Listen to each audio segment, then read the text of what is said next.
بسم اللہ الرحمن الرحیم۔ السلام علیکم ورحمۃ اللہ وبرکاتہ۔ آج آپ کے سامنے ایک عجیب و غریب مسئلہ بیان کیا جائے گا کہ کوا کھانا حلال ہے یا حرام۔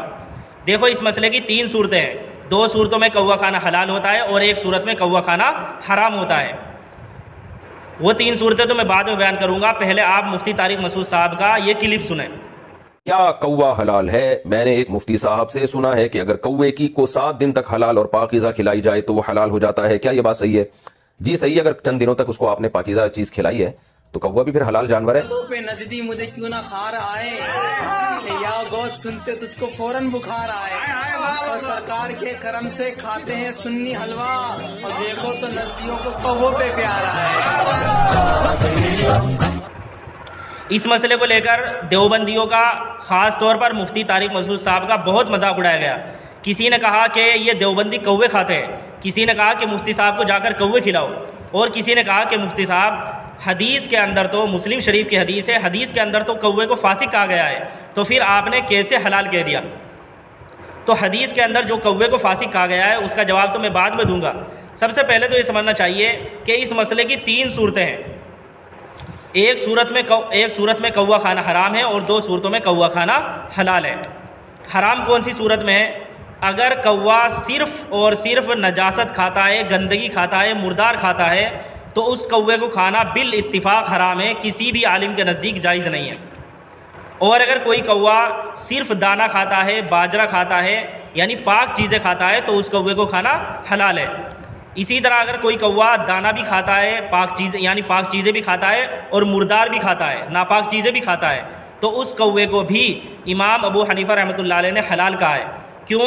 امام ابو حنیفہ رحمۃ اللہ علیہ فرماتے ہیں کہ جس طرح وہ مرغی جو دانہ بھی کھاتی ہے اور اسی طرح گندگی بھی کھاتی ہے، سب اس کو جائز کہتے ہیں، تو اسی طرح جو کوا دانہ وغیرہ بھی کھاتا ہے اور اسی طرح گندگی بھی کھاتا ہے، اس کوے کو کھانا بھی حلال ہے۔ تو سب سے پہلے تو میں یہ بتا دوں کہ یہ مسئلہ کون کون سی کتابوں میں بیان کیا گیا ہے۔ تو امام محمد رحمۃ اللہ علیہ کی کتاب ہے المبسوط، اس کی جلد نمبر 11 صفحہ نمبر 228 پر یہ مسئلہ ہے۔ اسی طرح علامہ ابو بکر کاسانی رحمۃ اللہ علیہ کی کتاب ہے البدائع الصنائع، اس میں بھی یہ مسئلہ ہے۔ در مختار جلد نمبر 9 صفحہ نمبر 373 پر بھی یہ مسئلہ بیان کیا گیا ہے۔ اسی طرح فتاوی عالمگیری کے اندر جلد نمبر 5 صفحہ نمبر 358 پر یہ مسئلہ بیان کیا گیا ہے۔ یہ تو علماء احناف کی کتابیں ہیں جن کے اندر تفصیل بیان کی گئی ہے کہ کون سی صورت میں کوا کھانا حلال ہے اور کون سی صورت میں کوا کھانا حرام ہے۔ امام مالک رحمۃ اللہ علیہ نے تو یہ فرمایا ہے کہ ہر طرح کا کوا کھانا حلال ہے۔ چنانچہ ایک کتاب ہے الفقہ علی المذاہب الاربع، جلد نمبر 2 صفحہ نمبر 183 پر یہ مسئلہ بیان کیا گیا ہے کہ امام مالک رحمۃ اللہ علیہ کے نزدیک ہر طرح کا کوا کھانا حلال ہے۔ اسی طرح ایک حنبلی عالم ہے ابن قدامہ، انہوں نے اپنی کتاب مغنی ابن قدامہ کے اندر بھی یہ مسئلہ بیان کیا ہے کہ جو کوا صرف اور صرف دانہ کھاتا ہو وہ بالاتفاق جائز ہے۔ تو صرف علماء احناف کے نزدیک ہی کوا کھانا حلال نہیں ہے، بلکہ امام مالک رحمۃ اللہ علیہ نے بھی حلال کہا ہے۔ اسی طرح حنبلی علماء میں سے ابن قدامہ رحمۃ اللہ علیہ نے بھی اس کو حلال کہا ہے۔ اور مفتی طارق مسعود نے جو کوے کو حلال کہا ہے وہ ہر طرح کے کوے کو حلال نہیں کہا ہے، بلکہ جس کوے کو پنجرے میں بند کر دیا جائے اور پنجرے میں بند کر کے اسے کچھ دنوں تک حلال غذا کھلائی جائے، باجرہ دانہ وغیرہ کھلایا جائے، تو اس کوے کو حلال کہا ہے، اور یہ مسئلہ بالکل صحیح ہے۔ چنانچہ حدیثوں کے اندر آتا ہے کہ رسول اللہ صلی اللہ علیہ وسلم نے جلالہ کو کھانے سے منع فرمایا ہے۔ جلالہ اس جانور کو کہتے ہیں کہ جو بہت زیادہ گندگی کھاتا ہے۔ تھوڑی بہت گندگی کی بات نہیں ہے، تھوڑی بہت گندگی تو ہر طرح کے جانور کھاتے ہیں، تو اتنی زیادہ گندگی کھاتا ہے کہ اس کے گوشت سے، اس کے جسم سے، اس کے دودھ سے بدبو آنے لگے، تو ایسے جانور کو کھانا جائز نہیں رہتا۔ مثال کے طور پر کوئی مرغی ہے، وہ بہت زیادہ گندگی کھاتی ہے، تو اب اس کو کھانا جائز نہیں رہے گا، بلکہ اس کا مسئلہ اب یہ ہے کہ اس کو کچھ دنوں تک بند رکھ کر پاک غذا کھلائی جائے، حلال غذا کھلائی جائے، اور آپ کو یقین ہو جائے کہ اب اس کے اندر سے بدبو آنی بند ہو گئی ہے، تب اس کو کھانا جائز ہو جائے گا۔ تو جیسے مرغی، بکری وغیرہ کا یہ مسئلہ ہے کہ اگر وہ گندگی کھاتے ہوں اور ان کو کچھ دنوں کے لیے بند رکھا جائے، بند کر کے حلال غذا کھلائی جائے، تو ان کو کھانا جائز ہو جاتا ہے۔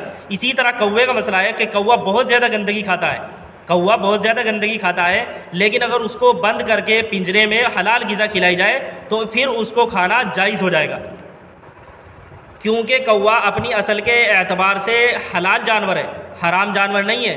اس کو جو حرام کہا جاتا ہے وہ اس لیے کہ گندگی بہت زیادہ کھاتا ہے۔ کیونکہ قرآن کے اندر اور کسی حدیث کے اندر کوے کو حرام نہیں کہا گیا ہے۔ اب آخری بات سن لو کہ حدیث کے اندر یعنی مسلم شریف کی حدیث کے اندر جو رسول اللہ صلی اللہ علیہ وسلم نے کوے کو فاسق کہا ہے تو فاسق کا کیا معنی ہے؟ اگر ہم مان لیں کہ فاسق کے معنی ہے حرام، تو رسول اللہ صلی اللہ علیہ وسلم نے بھی ہر طرح کے کوے کو حرام نہیں کہا ہے، بلکہ مسلم شریف کی ہی ایک دوسری حدیث ہے جس کے اندر عبقا کا لفظ آیا ہے، اور عبقا اس کوے کو کہتے ہیں کہ جس کی پیٹھ پر یا پھر پیٹ پر سفید نشان ہوتا تھا اور جو گندگی کھاتا تھا۔ تو رسول اللہ صلی اللہ علیہ وسلم نے بھی ہر طرح کے کوے کو حرام نہیں کہا ہے، بلکہ جو کوا گندگی کھاتا تھا اس کو حرام کہا ہے، اور جو کوا گندگی کھاتا ہو اس کو سب علماء حرام ہی کہتے ہیں، اس کو کوئی حلال نہیں کہتا۔ بات چل رہی ہے اس کوے کی جو صرف دانہ کھاتا ہے یا دانہ بھی کھاتا ہے اور گندگی بھی کھاتا ہے، تو ان دونوں طرح کے کووں کو کھانا حلال ہے۔ بعض لوگ ایسا کہتے ہیں کہ جب کوے کو کھانا حلال ہے پھر آپ کیوں نہیں کھاتے؟ کھانا چاہیے۔ تو بھائی ہر حلال چیز کھانے کی نہیں ہوتی، طوطا کھانا بھی حلال ہے، مینا کھانا بھی حلال ہے، لیکن اس کو کوئی نہیں کھاتا، تو ہر حلال چیز کھانے کی نہیں ہوتی۔ اور علماء جو بیان کرتے ہیں کہ کوا کھانا حلال ہے وہ اس لیے تاکہ لوگوں کے سامنے پوری تفصیل آ جائے۔ مان لیجیے آپ نے بچپن سے سن رکھا ہے کہ کوا کھانا حرام ہے، آپ کو مسئلہ معلوم نہیں ہے، اور آپ نے کسی جگہ کسی کو کوا کھاتے ہوئے دیکھ لیا، تو آپ تو یہی سمجھو گے نا کہ یہ ایک حرام جانور کو کھا رہا ہے، اور ہو سکتا ہے کہ آپ اس کو برا بھلا بھی کہہ دیں۔ تو آپ کسی کو برا بھلا نہ کہیں، آپ کے سامنے مسئلے کی پوری تفصیل آ جائے، اسی لیے علماء یہ بیان کر دیتے ہیں۔